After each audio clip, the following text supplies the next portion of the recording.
Online TV. Dr. Khamis Masudi ni mkurugenzi wa taasisi ya Everlasting Legal Aid Foundation.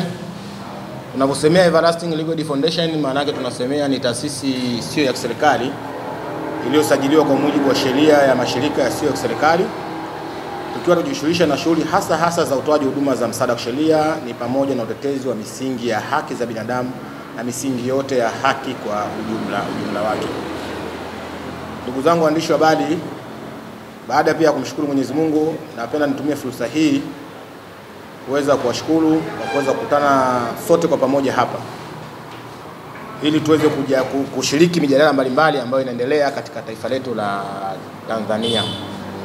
Na moja ya ajenda yetu sisi hapa kama taasisi ya Everlasting Legal Aid Foundation ni swala zima ambalo linahusu uhuru wa mahakama na usimamizi wa sheria. Tunaposemea uhuru wa mahakama, tukirejea moja kwa moja kwa mujibu wa katiba yetu au katiba ya Jamhuri ya Muungano wa Tanzania kwenye 107A na B zimeeleza wazi kwamba chombo chenye mamlaka ya mwisho kabisa katika utoaji haki itakuwa ni mahakama, nacho ni chombo huru, yani hakipo katika mamlaka ya mtu yoyote, hakipo katika taasisi au mikono ya mtu yoyote. Na kama tunavyofahamu kwamba mihimili mikuu ya dola iko mitatu. Tuna serikali, tuna serikali yenye wajibikaji, tuna mahakama isiyo na upendeleo, na bunge lenye kutunga sheria, kupitisha sera na kusimamia mambo ya serikali. Tunaposemea mahakama isiyo na upendeleo, maana yake hicho ni kitu ambacho kiko huru, na huo ndio dhana ya kifalsafa na ndio dhana ya kidunia. Sasa je, katika kwetu sisi Tanzania kumekuwa kuna mijadala na maoni mbalimbali ya wadau kuhusiana kwamba uhuru wa mahakama ni kama unaonekana unataka kulegarege. Masuala mengi ya kimahakama yamekuwa kiingia katika mjadala, yani vitu vio katika proceeding, katika utaratibu wa kimahakama, lakini hapo zimekuwa zikiingia katika mijadala nyingine. Yani watu wanaanza kutoa maamuzi kabla ya mahakama kufikia hitimisho.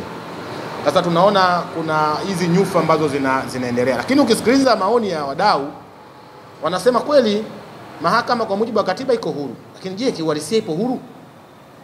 Wanakuja na hoja kama tatu, wadau wengi sana.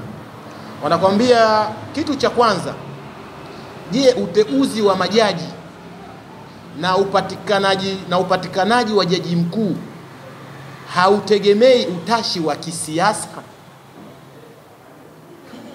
Upatikanaji wa majaji, yani majaji wa mahakama kuu, sababu katiba imesema mwenye mamlaka kuteua na kutengua ni rais. Na rais kwa mujibu wa katiba amepewa mamlaka ya kuteua hao majaji kwa kushirikiana na tume ya mahakama. Ndivyo sheria inavyoeleza. Sasa watu wanavyosemea swala la utashi wa kisiasa, watu wanarejea kwamba kwa mujibu wa sheria zetu hatuna mgombea binafsi, mgombea huru, yani private, hayupo. Mgombea yote ni sharti atokane na chama cha siasa ili aweze kuunda dola. Sasa chama cha siasa ndio kinatoa mgombea, na mgombea huyo ndio anakwenda kwa wananchi, anapitia mchakato wa demokrasia, alafu anapewa mamlaka ya rais kuvaa kofia za watu wote. Sasa kazi ya chama chochote cha siasa, moja shabaha yake ni kulinda dola na kuendelea kuilinda dola, kushika dola na kulinda dola katika chama chake. Anakwambia sasa tukiangalia kwamba je, huyu ametokana na falsafa nzima ya kisiasa, amekaa pale, huyu anateua majaji, na mahakimu nao wanaombea sana kupanda madaraja waje kuwa majaji. Je, kesi ikijakuwa kwa mahakimu huko ambaye ikiwa inahusu serikali, hivi unategemea kweli je huyu hakimu anaweza akaenda tofauti na yale matakwa ya serikali ambayo anayataka, kwa sababu anataka ka promotion kidogo?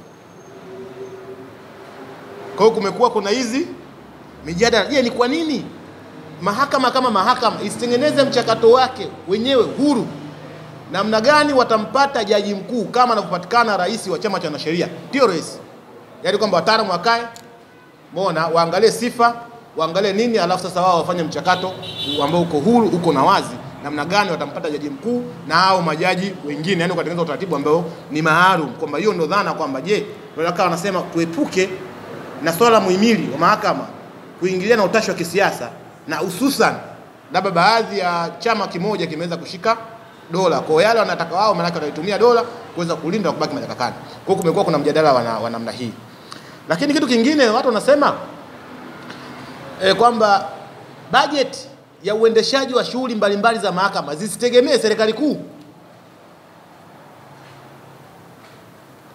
Budget za uendeshaji wa shughuli mbalimbali za mahakama zisitegemee serikali kuu, kwa sababu maki hapo ndo kuna check and balance. Kwa nini mahakama isiwe na utaratibu wake wa vyanzo vyake na ni zake, ili mambo yaweze kwenda, ili tuone uhuru, kwamba tuone uje nani anaweza akaingilia mtu akaye ajiamini katiba, kwa sababu inamlinda jaji, kwamba jaji anapofanya maamuzi au hakimu analindwa kwa mujibu wa katiba, kwa hata umchukie vipi wewe huna lolote la kumfanya. Wanasema baadhi ya kesi nyeti ambazo ni public interest kuendeshwa katika mwenendo usio wa kawaida. Hapa imekuwa ni malalamiko, na tusipokuwa makini, ndugu zangu waandishi wa habari, tunaweza tukapewa ubatizo kwamba tukasema ile nchi ya walalamikaji ile, kwa sababu utakuta kiongozi mkuu analalamika, viongozi wa dini wanalalamika, wanasiasa wanalalamika, na hata wananchi wanalalamika. Sasa hatutakiwi kulalamika, tunatakiwa tujenge, tuangalie changamoto ni zipi, tuweze kuziondoa. Watu wamejaribu kurejea hivi karibuni, tumejaribu kufanya research sana, wanaangalia je, huu uendeshaji wa kesi, kuna mtu amepewa kesi ya uhaini ambaye ni public interest na ni kiongozi wa umma, kwa sababu maana mtu na vile vyama vya siasa sio chama cha mtu. Kwa mujibu wa sheria zetu ni chama cha umma, sio kwamba chama cha mtu mmoja tu anaweza kakaa na nini. Kwa mujibu wa sheria jinsi ilivyo, kwamba vile ni vyama vya umma, wanatuhumiwa viongozi wa umma kufanya vitu serious kama hivyo. Watu wanataka jamii sema hivi vitu viwe wazi, viendeshwe kwa wazi, kwa sababu kama tunasema uhaini kwa mujibu wa tafsiri ya sheria, na jambo la uhaini maana yake huyu mtu ameukosea umma, labda anataka kufanya mapinduzi dhidi ya rais, anataka kuchochea amani kutoweka dhidi ya nchi. Je, anafanya peke yake? Mtu anataka kufanya mapinduzi, je, au kuna watu wako ndani ya mfumo wa taasisi wanashirikiana kutaka kufanya haya mambo ya uhaini, ikiwemo kwa mujibu wa tafsiri labda kutaka kumpindua rais na mamlaka yake? Je, wananchi wanataka kujua hakuna viongozi mbalimbali wa umma katika majeshi yetu na sehemu zingine ambao wanashiriki hizo mbinu? Ni kwa nini ashitakiwe peke yake? Hii sio, hawa hawajakaa kikundi kweli? Kama wapo watumishi wa umma, kwa nini wasijiuzuru kwa maslahi ya umma? Kwa nini wasiweko bayana huyu mtu yuko peke yake? Sasa watu wanataka tuangalie, watu tunasema hili jambo ni vyema lingekaa wazi sasa, liingie katika mjadala wa umma, watu waangalie mahakama inaendeshaje shughuli zake, hoja zinawekwaje, defense counsel, officer of the court, wanasema ili kama unavyoona baadhi ya nchi zetu vitu ambavyo ni public interest vinakuwa mtu anaweza kukaa akafuatilia tu, akakaa hapa, mtu anaangalia kwenye simu anaenda kwamba mahakama iko live. Umeona baadhi ya sehemu vitu viko live. Uhuru wa waandishi wa habari unakuwepo, waandishi wa habari wanakuwa uhuru kuweza kutoa nani zao, kuweza kuripoti, kuweza kubadilisha umma. Kwa hivi ndio vitu ambavyo jamii inakuwa vina malalamiko sana katika hizi hengo. Lakini pia vile vile hengo nyingine ambayo inalalamikiwa kwamba tunakwenda katika majengo ya mahakama. Unajua kuna mahakama na jengo la mahakama.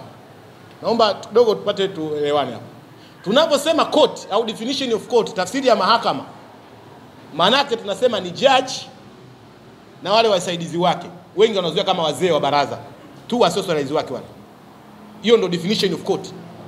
Aidha hakimu na nani zake ushakaa kwamba hiyo mahakama inaanza iko huru, hiyo ndio mahakama. Tunapokwenda pale, tunakwenda katika majengo ya mahakama, tunasubiri mahakama siweze kuitwa na kuweza kuendelea. Je, tunapokwenda katika majengo ya mahakama tunaambiwa baadhi ya wananchi watatarisha amani.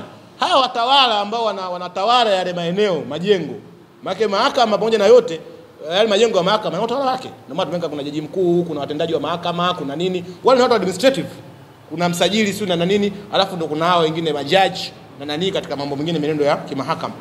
Wao wanasemaje? Mbona tumeona kwamba kuna dhana ya watu fulani kuwasemea watu wengine kwamba okay tunaweka amani. Ni kweli kwa mujibu wa sheria za nchi kwamba polisi wamepewa mamlaka makubwa kabisa. Tuna mamlaka makubwa ya kikatiba kwamba kulinda usalama wa raia na mali zao. Hao ndio mamlaka yao. Wanapotekeleza jukumu lao, sisi maana kila mtu anataka kulindwa uhuru wake. Lakini uwekwe katika jambo ambalo liko utaratibu, uratibiwe vyema. Ni kweli hakuna ubishi. Mtu unapomtumu kwa kesi ya uhaini, maana ni kweli huyo mtu anaweza kuwa sio wa kawaida. Kwa tafsiri nyingine, maana kama mtu anataka kupindua serikali, ushafahamu na hivyo vitu vingine, maana wewe sio mtu wa kawaida, kwa lazima kweli ulinzi wake kidogo uwe imara katika sanaa ya usimamizi wa nini? Wa sheria na ulinzi wa amani. Lakini sasa je, watu wanaratibiwa vipi wasiweze kuzurika? Waandishi wa habari watakiwa watambuliwe, waingie, wapate haki ya kuweza kuripoti habari, wasibuguziwe. Uhuru wa habari duniani, sheria ziko hivyo. Wanahabari watakiwa kuwa uhuru kuzungumza na umma na jamii, kufikisha kile jamii ambacho nakitaka ikielewe. Kwa mchakato huko namna hiyo. Lakini pia ndugu zangu waandishi wa habari, nilitaka nieleze jambo lingine kwamba jamii inapaswa kufahamu jambo moja.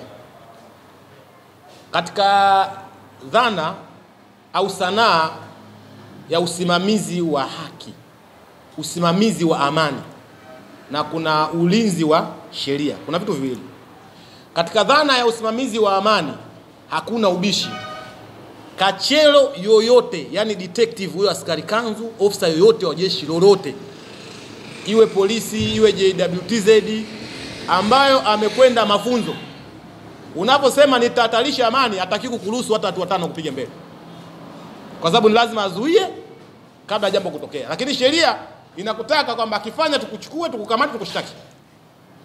Sasa huyu jambo lake la kwanza anataka kuzuia kile kitu kisitokee, kwa sababu hayo ndo mafunzo yao, kwamba mtu unapoona na viashiria vya kuvunja amani, chukua tu haraka sana. Hiyo ndo dhana ya usimamizi wa amani, ulinzi wa amani, yani tahadhari kabla ya hatari.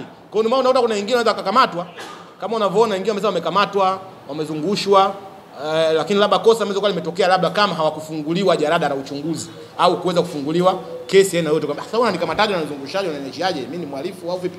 Mwingine akasema nikukamata kwa sababu ya usalama wako tu, nikulinde, tuzunguke na wewe, niangalie ngeza za intelligence ndio zako.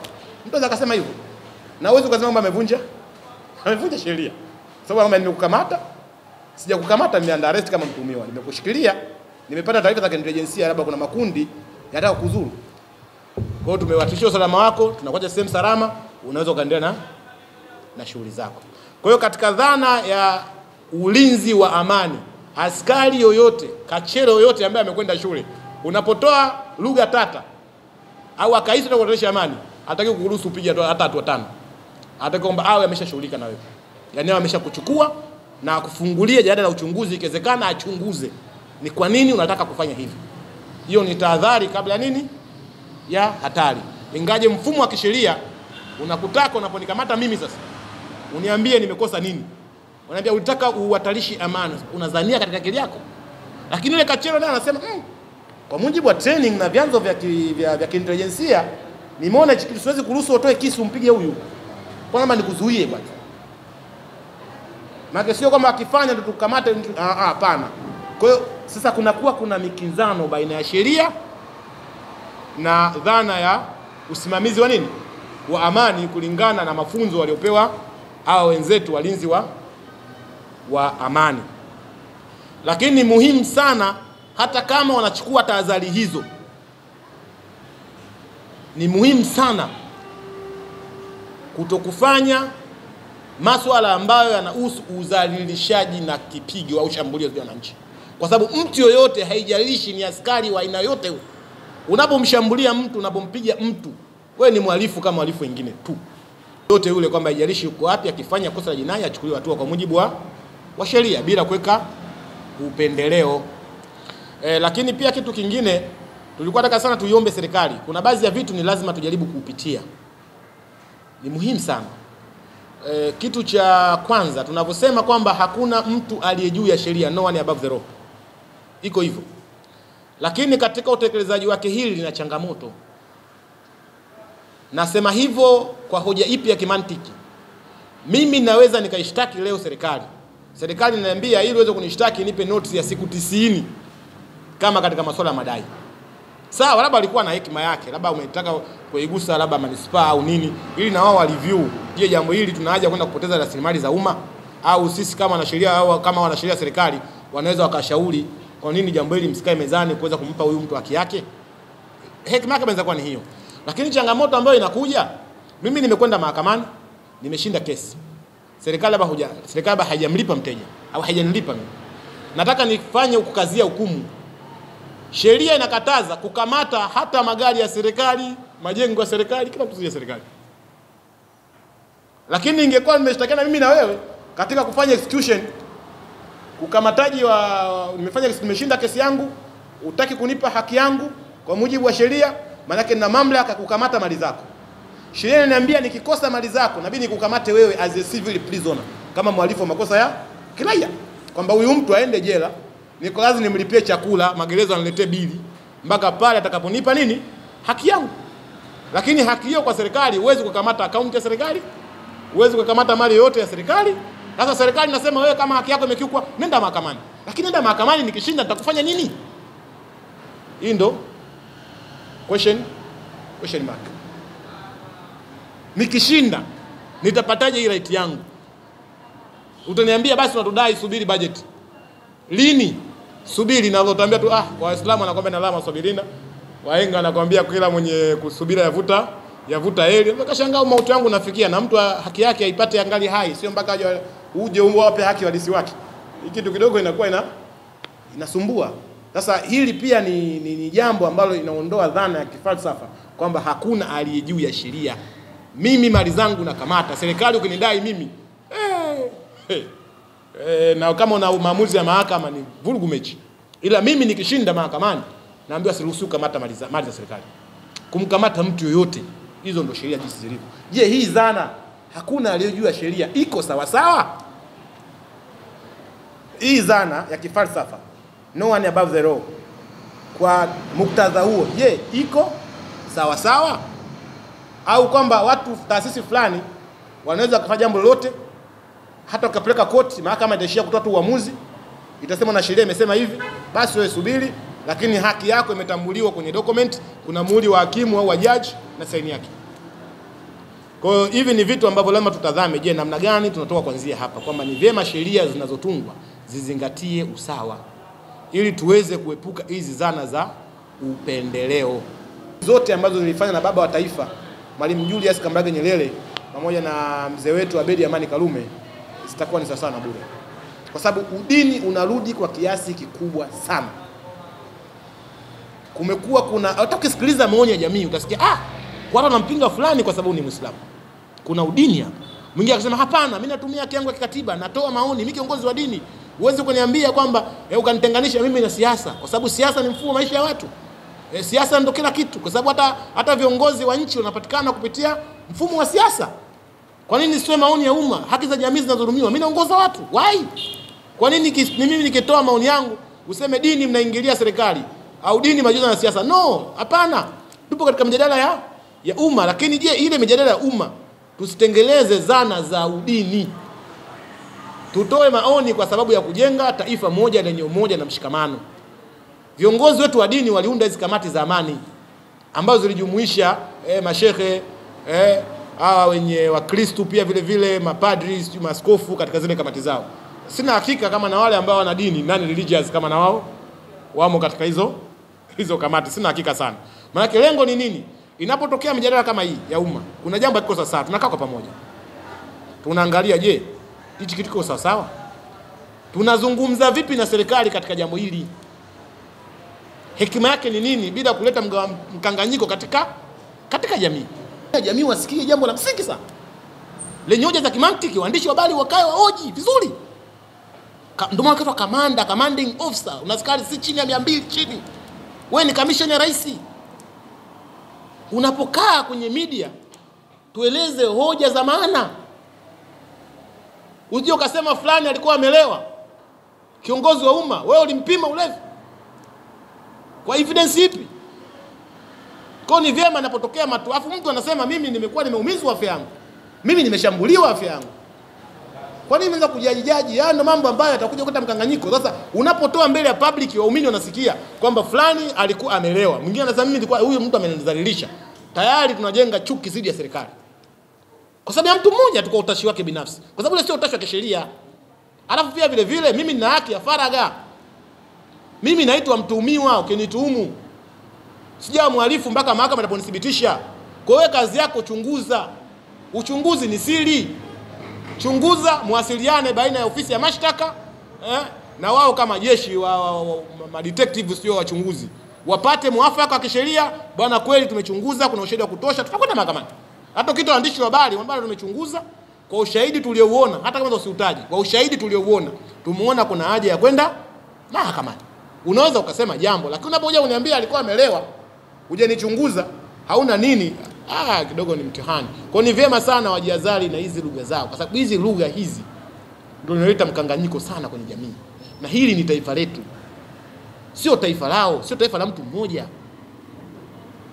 Hili ni taifa letu, tunapambania haki zetu, utu wetu, ubinadamu wetu, maisha yetu, kwa sisi na kizazi chetu, amani yetu.